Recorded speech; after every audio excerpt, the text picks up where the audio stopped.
थोड़ा आपका नाम बताएं, आप थोड़े बारे में बताएं आपके बारे में। Good afternoon honourable court. मेरा नाम मयंक शर्मा है और मैं मध्य प्रदेश के चंबल संस्थान में स्थित मुरैना जिले से आता हूँ। मेरे परिवार में मुख्यतः 4 लोग हैं। मेरे पिताजी जो एक शिक्षक हैं, मेरी माता जी जो एक गृहिणी है, मेरी एक बड़ी बहन है जो HDFC लाइफ ग्वालियर में असिस्टेंट मैनेजर के पद पर पदस्थ है। मैंने अपनी प्रारंभिक परीक्षा दिल्ली पब्लिक स्कूल ग्वालियर से कंप्लीट की। तत्पश्चात मैंने अपना जो LLB है, ग्रेजुएशन CLLB का MIT लॉ स्कूल नोएडा से कंप्लीट किया। हाल ही में मैंने अपना LLM कंप्लीट किया है क्रिमिनल लॉ में। और मैं स्वभाव से थोड़ा उत्सुक और जिज्ञासु किस्म का व्यक्ति हूँ और मैं ज़मीनी स्तर पर प्रोसिक्यूशन में काम करना चाहता हूँ, इसलिए आज आपसे तो अभी प्रैक्टिस कर रहे हैं आप मुरैना में? जी नहीं, जी अभी प्रैक्टिस नहीं कर रहे हैं, तो क्यों आना चाह रहे हैं आप इस एडुकेट में, इस लीगल फील्ड में?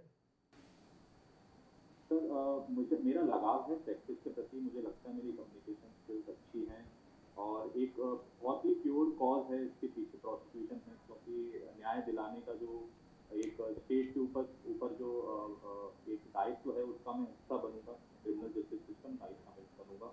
और प्रोसिक्यूशन मुझे लगता है एक चैलेंजिंग एवेन्यू है फॉर अ लॉयर और एडवोकेट, क्योंकि बर्डन ऑफ प्रूफ काफ़ी ज़्यादा होता है, तो चैलेंजिंग सिचुएशन भी रहेंगी और इसका हिस्सा बन पाऊंगा इसलिए।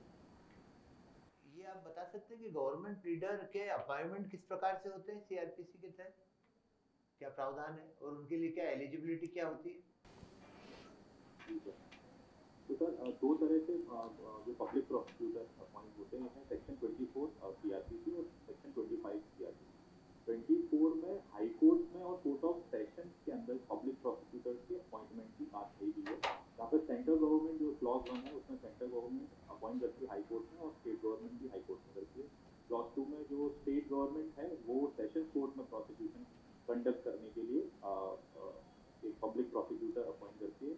और वैसे मजिस्ट्रेट कोर्ट में अगर जो है प्रोसिक्यूशन कंडक्ट करना है तो असिस्टेंट पब्लिक प्रोसिक्यूटर वो प्रोसिक्यूशन कर सकता है।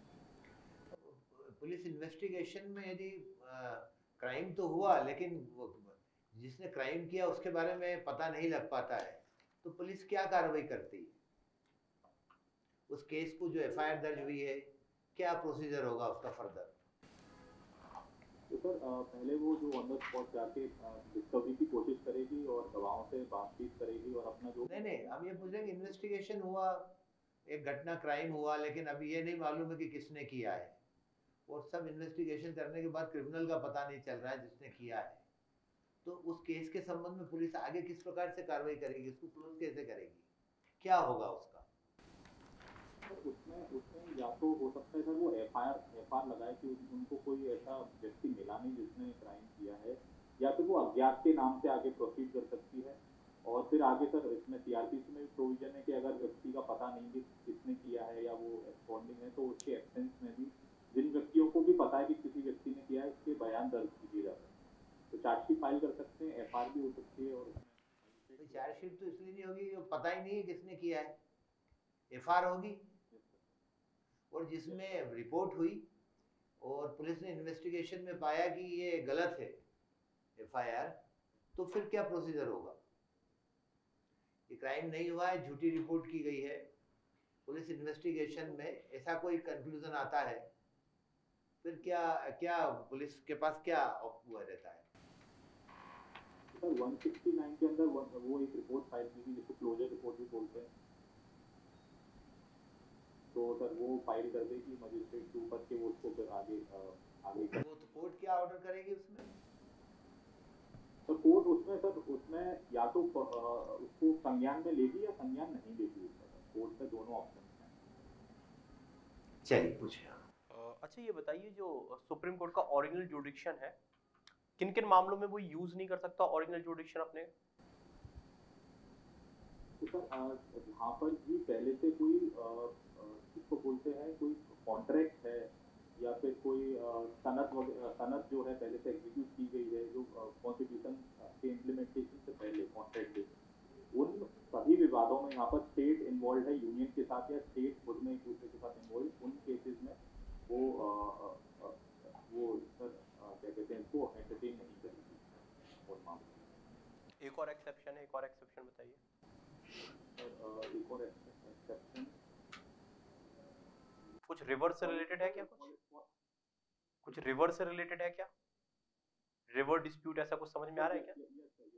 ओके तो सर जहाँ पे रिवर्स का डिस्प्यूट होता है तो वहाँ पर एक ट्रिब्यूनल उन्होंने फॉर्म कर रखा है इससे डील करने के लिए। ठीक है।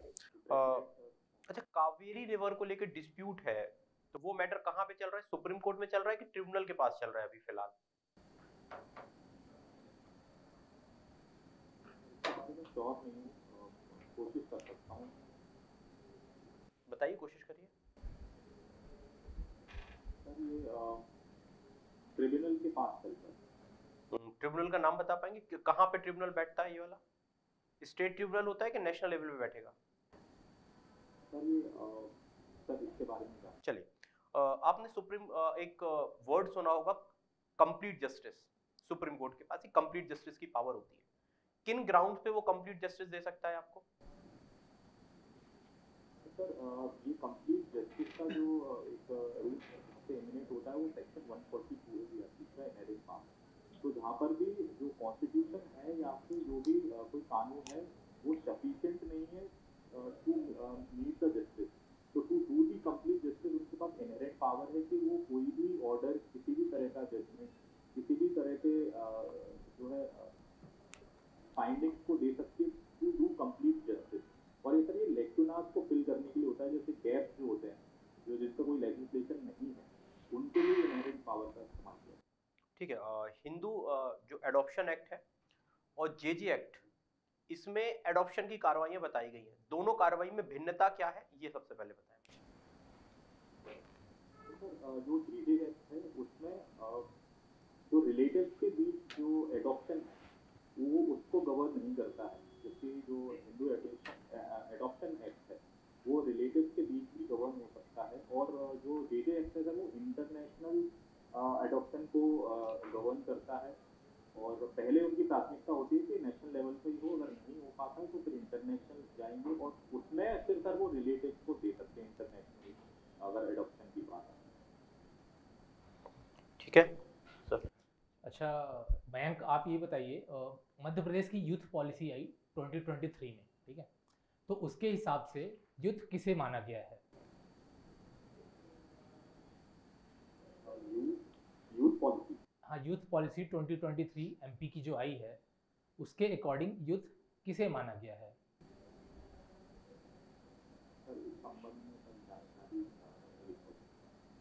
चलिए ठीक है। अच्छा ये बताइए, एडवोकेट जनरल, उनका अपॉइंटमेंट और रिमूवल वो कैसा होता है? तो सर ये प्लेजर ऑफ दी गवर्नर से होता है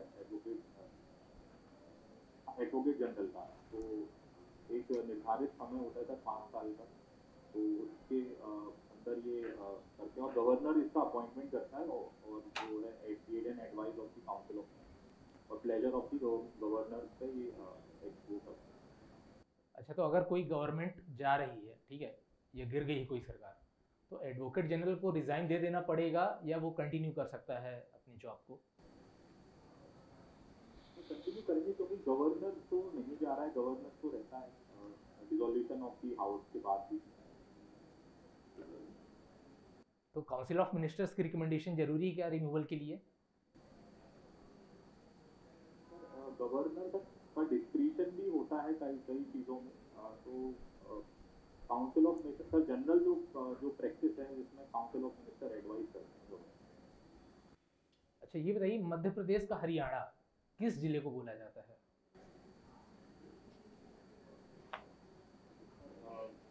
चंबल संभाग को बोला जाता है। नहीं, मैं डिस्ट्रिक्ट की बात कर रहा हूँ।